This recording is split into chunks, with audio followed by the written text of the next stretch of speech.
Well, welcome to the 700 Club, forced to refer patients for abortions and to talk about the benefits of abortion. Well, that's what medical professionals are mandated by law to do in Illinois, even those working in pro-life pregnancy centers.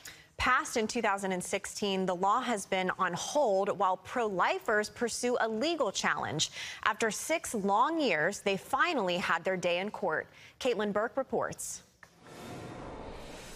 This law is really about the government of Illinois attempting to coerce individuals who are medical professionals and pro-life pregnancy centers, compel them to say something that violates their deeply held religious convictions regarding life. The Illinois law required pro-life centers and doctors to not only refer patients out for abortions, but also talk about the benefits. In 2017, just 1 year after the law passed, a federal court issued an injunction halting its enforcement. Kevin Terrio, an attorney with Alliance Defending Freedom, says it's time to put the issue to rest once and for all. There's no baseline thing that requires medical professionals who have a conscientious objection to abortion to talk about its benefits or refer people for it, and that would violate the First Amendment to the United States Constitution. Similar laws have been challenged in other states. Terrio says the Supreme Court already set precedent for this back in 2018 with National Institute of Family and Life Advocates v. Becerra. It's really the same question, and that is whether the government can target an individual because of their religious convictions and make them violate those religious convictions. And so we're cautiously optimistic that this court is going to agree with NIFLA versus Becerra and say that that's binding. Terrio says this is about both free speech and religious freedom. And on multiple occasions, the High Court has held that an individual cannot be compelled to say something that goes against their deepest convictions. The Free Exercise Clause of the First Amendment also says a person cannot be targeted by the government for their religious beliefs. A ruling on this case is expected early next year, but in the meantime, that injunction halting enforcement of the law still stands. Caitlin Burke, CBN News, Washington.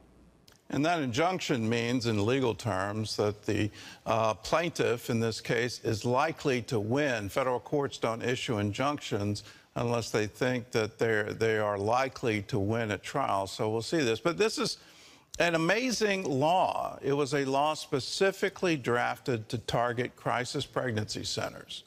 I find that absolutely incredible. And they are marketing the law, if you will, as well, we need this because crisis pregnancy centers are misleading pregnant women.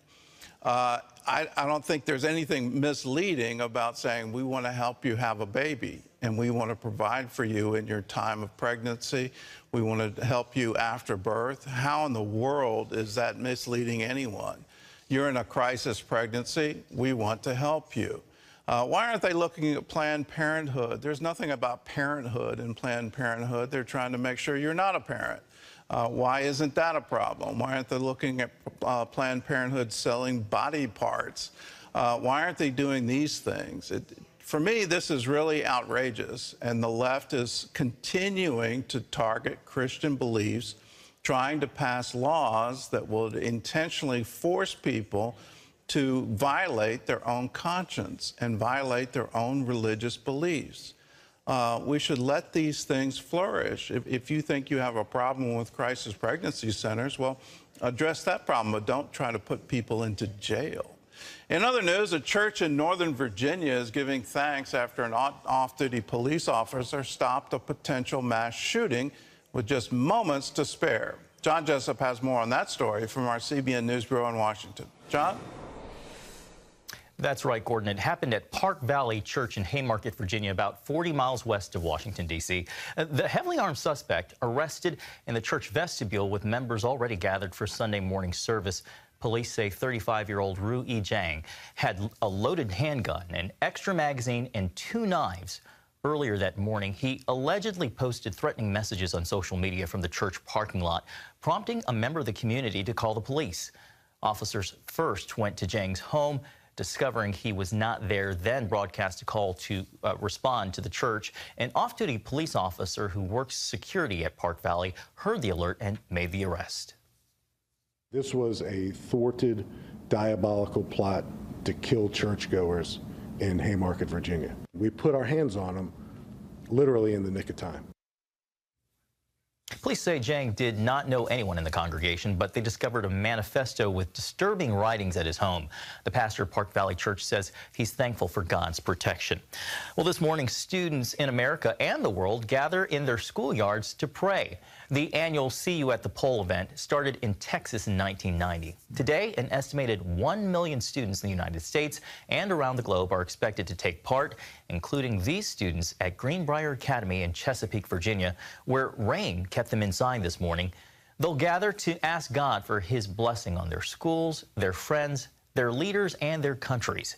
See You at the Pole has led to the creation of Bible clubs, weekly prayer meetings, and other ministries on campus where students have taken part.